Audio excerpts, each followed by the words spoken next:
Jesus' radical cure for anxiety, the anxiety economy. Ladies and gentlemen, we live in an era where humanity has reached the pinnacle of control. We control satellites. We control genes. We control financial markets. And yet, paradoxically, we are arguably the most anxious generation in history.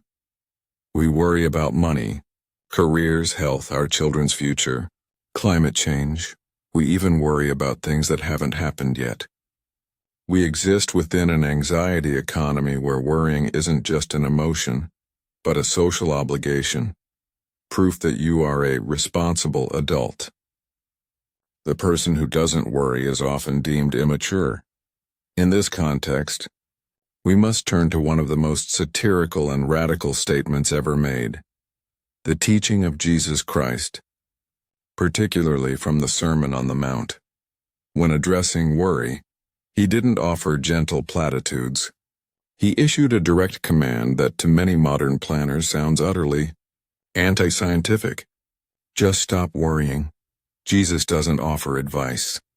He issues a mandate. Therefore I tell you, do not worry about your life, what you will eat or drink, or about your body, what you will wear. Matthew. This sounds like utter nonsense to a contemporary financial advisor. Don't worry. Then who will pay the mortgage? Who will fund my retirement account? But Jesus is attacking the root of anxiety, doubt concerning God's providence. Anxiety, by Jesus' definition, is a form of practical atheism. It is not a harmless emotion. It is a declaration that God is unreliable, and I must become the God of my own life. When we worry, we are enslaving ourselves to a future we cannot control, simultaneously stealing the joy and energy from the present moment. The great satire of nature. To cure this practical atheism, Jesus offers two pieces of evidence that are simple yet eloquent from the natural world. A grand satire against human self-imposed complexity. The proof of the birds of the air. Jesus instructs, look at the birds of the air. They do not sow or reap or store away in barns, and yet your heavenly Father feeds them.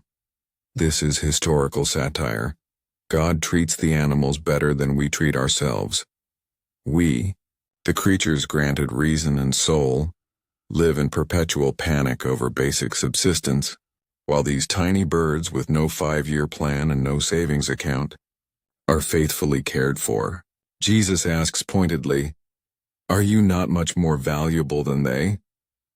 Our anxiety is self-devaluation, a declaration that we are less important than a sparrow. The proof of the lilies of the field. Next, he points to the wildflowers. See how the lilies of the field grow. They do not labor or spin, yet I tell you that not even Solomon in all his splendor was dressed like one of these. This is the satire of fashion and vanity. Humans spend countless hours and years tailoring, weaving and chasing trends, only to fail to achieve the effortless, carefree splendor of a flower emerging from the dirt. The lily doesn't worry about brand names or fashion cycles. Its glory is organic and inherent.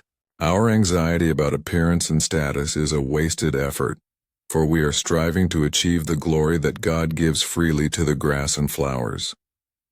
A cognitive priority. Shift. After diagnosing anxiety and offering the satire of nature, Jesus provides the core medicine. He doesn't say you don't need to work. He says you don't need to worry. The difference lies in a cognitive priority shift. But seek first his kingdom and his righteousness, and all these things will be given to you as well. This is a strategic reversal. The world's goal. Worry about all these things: food, clothing, shelter, hoping to eventually gain the kingdom by bribing or negotiating with God. Jesus' goal: prioritize the kingdom, relationship with God, justice, ethics, first, and he will take care of all these things for you. Anxiety is when we place all these things first. Jesus' cure is placing God first. It is a complete ideological overhaul.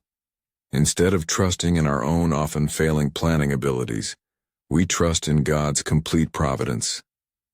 The futility of tomorrow, and here is Jesus' final, most freeing satirical statement, a release from our heaviest burden. Therefore do not worry about tomorrow, for tomorrow will worry about itself. Each day has enough trouble of its own. Jesus is essentially asking, why are you trying to carry two burdens at once?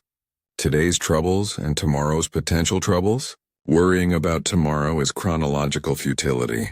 Tomorrow hasn't arrived, and when it does, it will become today, bringing its own fresh grace and resources. Worrying about tomorrow doesn't solve tomorrow's problems. It only neutralizes your strength for today. In summary, Jesus' cure is not apathy, but focus and faith. Stop trying to be the God of the universe. Let God be God. Focus on righteousness now and trust that providence will handle the rest. It is a radical liberation from the chains of our own anxious minds.